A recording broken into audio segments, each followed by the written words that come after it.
Section formula coordinate geometry में अगर आपको समझना है तो उसका सबसे पहले हम डेरिवेशन समझेंगे।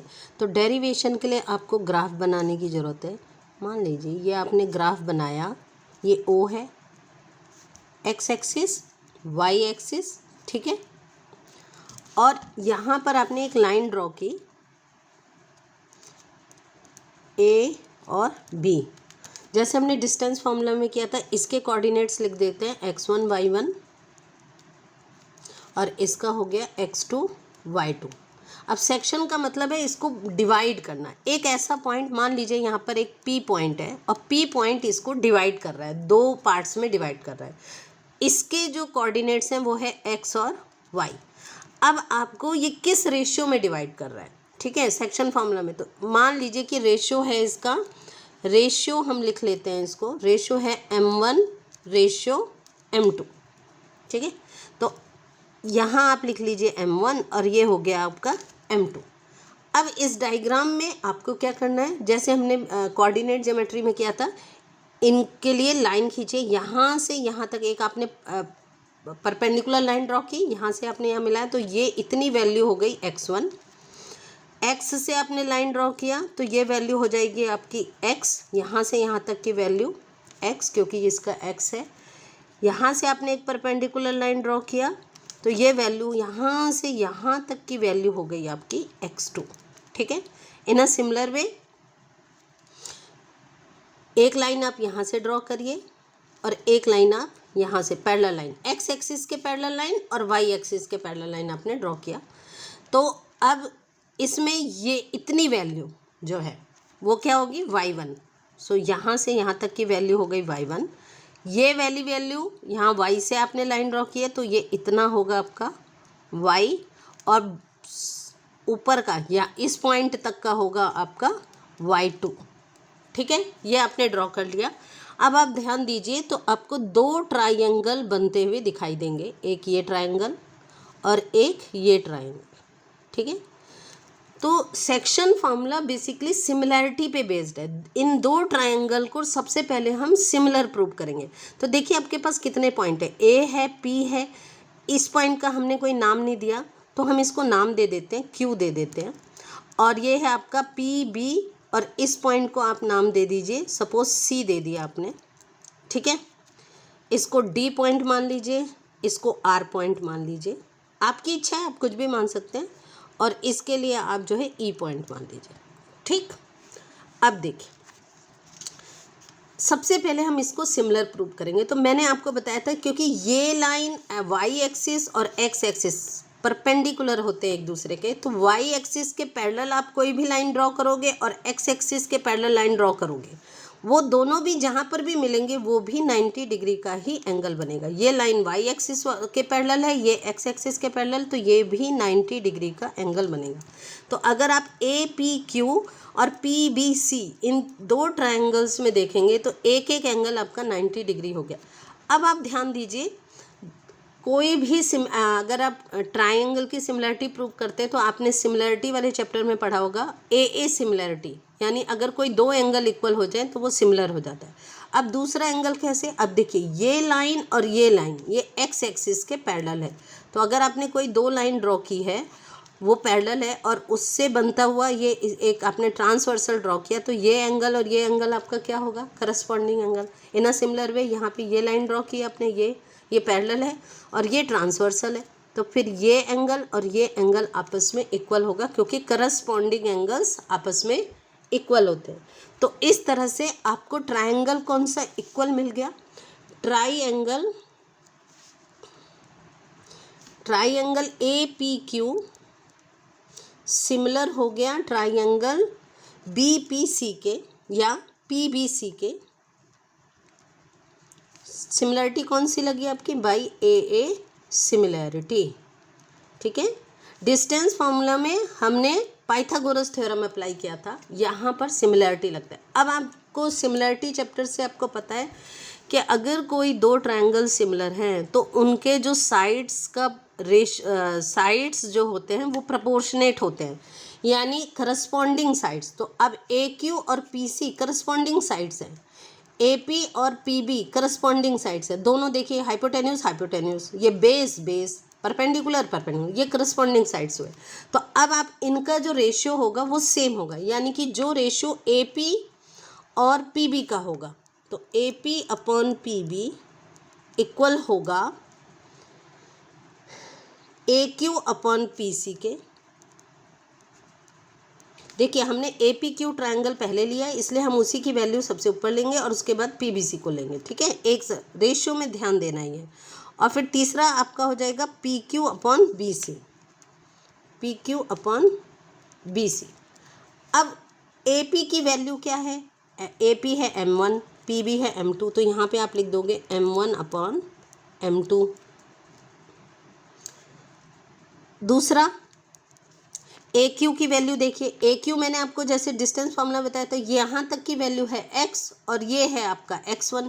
तो अगर x में से x1 हटा दोगे तो आपको ये वैल्यू मिलेगी, और ये वैल्यू चूँकि एक रेक्टेंगल बनता है ये, तो ये आपस में इक्वल होगा।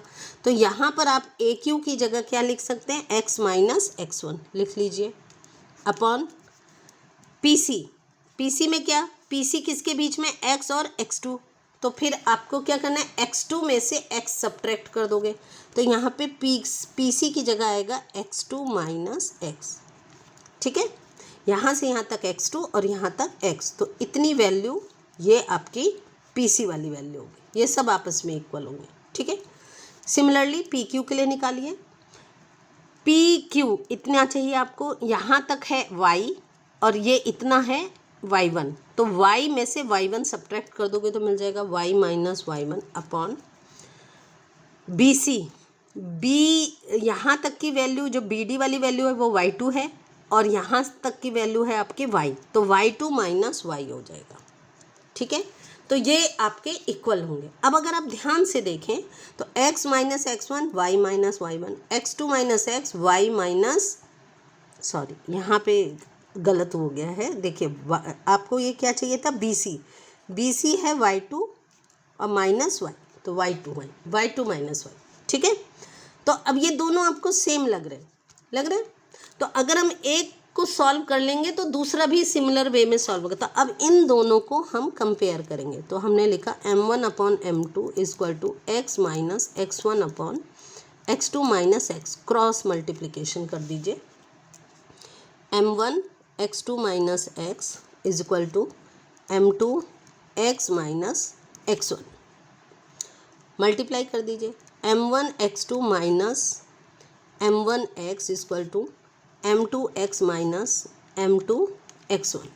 देखिए डेरिवेशन सॉल्व करने को नहीं आता है, लेकिन अगर आपको डेरिवेशन पता होता है तो कभी आप फार्मूला भूलो फार्मूला बना सकते हो, प्लस क्वेश्चन सॉल्व करने में इससे बहुत मदद, आपको पूरा कॉन्सेप्ट क्लियर हो जाता है, जिससे आपको क्वेश्चन सॉल्व करते समय बहुत आसानी हो जाती है।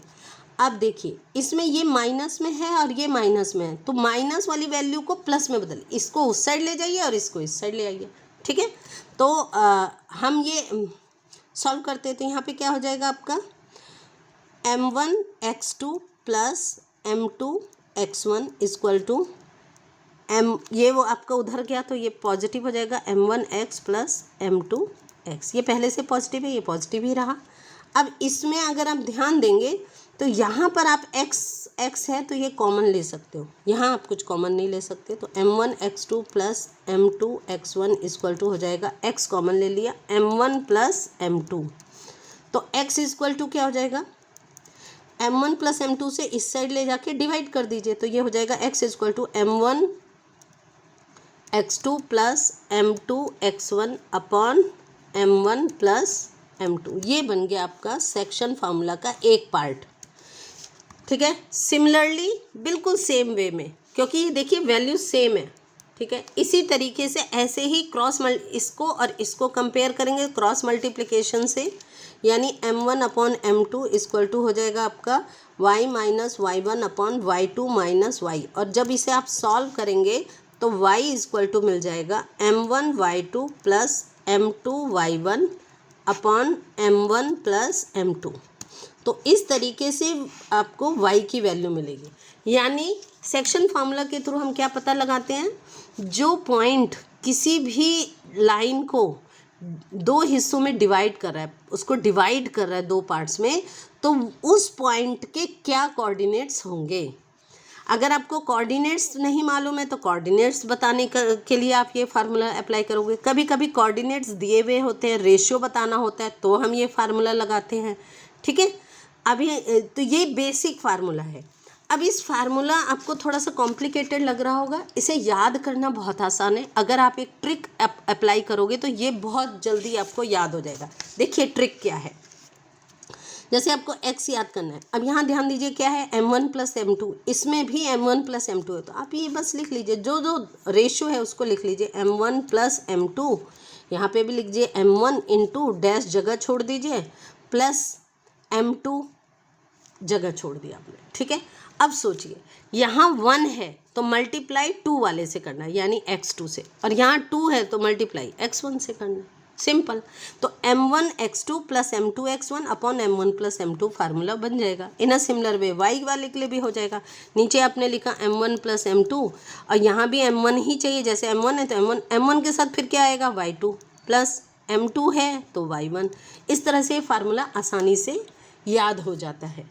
ठीक है, तो ये एक ट्रिक है याद करने के लिए। आप फार्मूले में कोई कन्फ्यूज़न नहीं होगा, आप आसानी से याद कर लोगे। अब इसमें और भी कुछ फार्मूला होते हैं, बेसिक फार्मूला यही है, इसी से और फार्मूला बनता है। कैसे, देखिए अगर आपको रेशियो निकालना है तो अगर आप रेशियो लिखोगे m1 रेशियो m2, ठीक है, तो क्या होगा,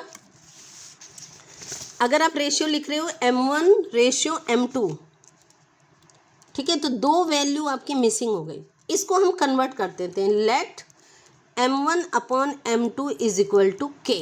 अगर हम इसे k लिख देते हैं तो क्या होगा, एक ही वैल्यू मिसिंग हो गई, तो इसको एक्चुअली k अपॉन 1 हो जाता है फिर ये।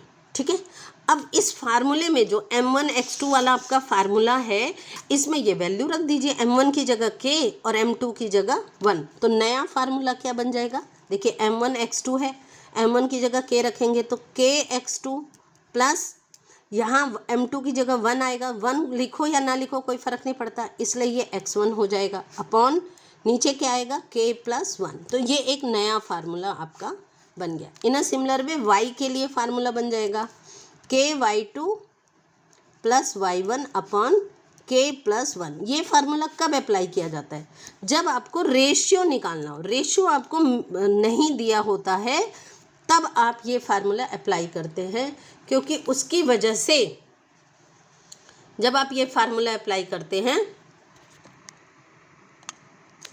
तो सिर्फ एक वैल्यू मिसिंग होती है और क्वेश्चन सॉल्व हो जाता है। मैं नेक्स्ट वीडियो में ये क्वेश्चन सॉल्व करके आपको हर टाइप का एक एक क्वेश्चन ज़रूर सॉल्व करके दिखाऊंगी, तो उससे आपको और क्लैरिटी आ जाएगी। ठीक है, एक और फार्मूला होता है इसमें, जब हम कह रहे हैं कि जैसे रेशियो, सपोज आपको ये a और b है और ये इसमें p पॉइंट है और ये मिड पॉइंट है, या आप इसके लिए दो शब्द यूज़ होते हैं, या तो मिड पॉइंट कहा जाता है और या फिर इक्वी डिस्टेंस,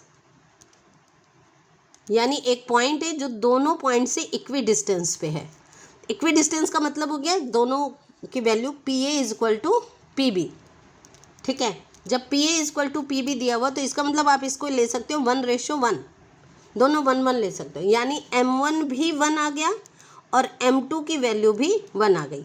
अब आप सोचिए ये जो आपका फार्मूला है, इसमें अगर आप m1 भी 1 रख देंगे और m2 भी 1 रख देंगे तो क्या होगा, आपका नया फार्मूला क्या बन जाएगा, x इक्वल टू हो जाएगा m1 की जगह 1, तो 1 लिखने की कोई ज़रूरत नहीं होती है, ये हो गया x2 प्लस m2 भी 1, तो ये हो गया x1 अपॉन 1 प्लस 1, तो 1 प्लस 1 कितना हो जाएगा 2, यानी फार्मूला बन गया x1 प्लस x2 अपॉन 2।